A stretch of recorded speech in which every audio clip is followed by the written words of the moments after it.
jumps than 27 and 28.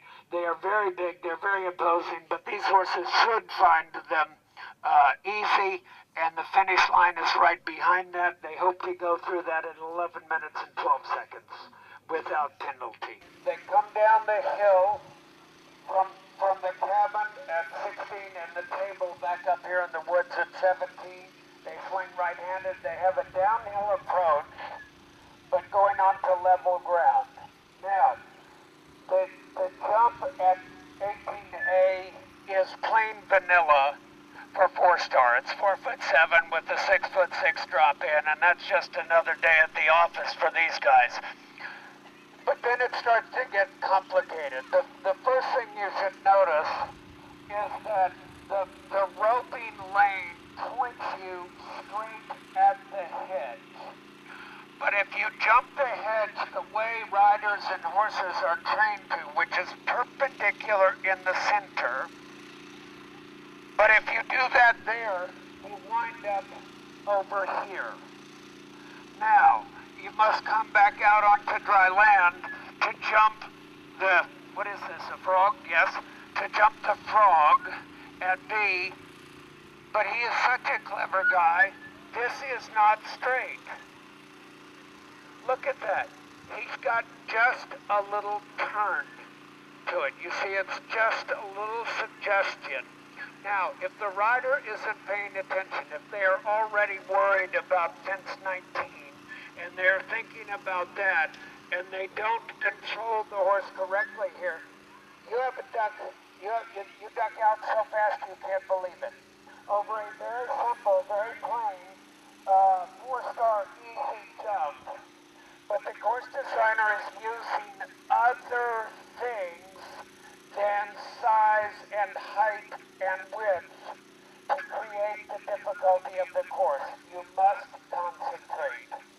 You must take care of that detail. And it starts right away because I walked this, got up to it, said, oh yes, you jump here, looked up, looked over at the frog and went, wait a minute, I want to walk back up the hill. And knowing what it looked like in here, I walked back up the hill and said, oh no, I want you to approach. You see the Dover saddlery sign up there. I want them to approach from that, slightly back, left to right, straight ahead. I prefer my horses and riders to make as much of the turn as they can before they get to the obstacle. Sometimes that's not possible. For example, 5A, B, C, D. You need to jump 5A, B, C. You need to jump that straight. Here, if you are aware, if you are paying attention, you can make your turn there. Now you can just come straight ahead. I like that anyway because that leads me up the hill and away from 19.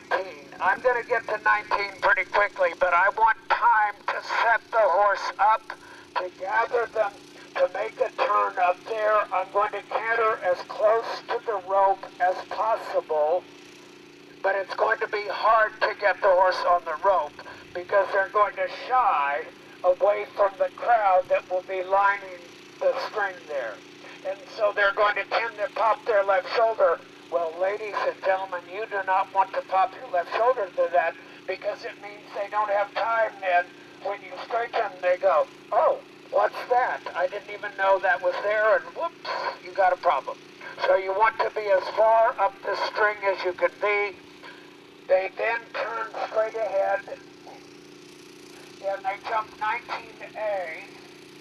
Notice that they land on a grassy slope. But look how steep that slope is. You can see what's going to happen to the balance of the horse. And now, oh, hello, we're going downhill and we're turning left. We jumped into 13AB and we went downhill, we turned right. We jumped 14 and 15, we went downhill, we turned left. Now we're coming back here, we're going to again jump downhill, step into the water, about where that green hose is in the water, they must turn, and these two What are these things? Ducks are set on a 45-degree angle. You must jump the first duck straight ahead at 19B. You land, you take 2 strides, and you jump number 20. And you must still be thinking, because the turn after 20, I would like for them to turn inside. A lot of people will come wide here, but that means they go wide up the hill and they turn back. It's a couple of seconds quicker. If you land over 20, that's the duck here on my left, and you are in charge of the situation. You land and zip, you're back out on dry land. The less time you spend in water, the faster you are. And that, when every second counts, that is something that these riders will think about. So, there are, again, black flag options in there. For example, if you throw up over 19A, you can pull up to the right, turn back, trot a few steps, and you come straight ahead to the first duck. You approach it in the classical manner, perpendicular to the center. You jump it, you turn back out here, back around, back down into the water, and you approach straight ahead. The second duck is a separate number. So if you do not present your horse at them both, you are then allowed to circle between one and the other, and the only penalty is the time that it will take you to do that. And again, that will take you a great deal of time to go the long way. But it's better than having 20 points for a refusal. Why did they do away with the breakaway jump here? They were not able to produce material that breaks on the same impact. And so they removed it. You're still allowed to use it. But basically they've gone back and they're fooling with the material again, because it's unfair to have a pin that breaks when I don't know the math. So let's say a pin will break away when you apply 100 pounds. Well, some of the pins will break when you apply 10 pounds 10 times. So if you have a rail that they go tap, tap, tap, and the pin doesn't break, and then the 10th time it breaks and you penalize that rider, that's a bit unfair. So the sport is still dealing with those issues. And every time I learn the rules, they change the rules. But that's generally what's going on. Okay, there are quite a number of jumps around here with breakaway pins, though. You know, this course is as safe as we can make it, given that it's very dangerous to gallop 20 miles an hour towards fixed obstacles on something that has got its own brain. Yes. How strong of a canter do you want coming into the brush? You want to be going faster, 1 mile an hour faster than fast show jumping speed. Okay, but you do not want to be galloping. Okay, you want a stride that is shaped like this. Okay, and that is very easy for me to say standing here.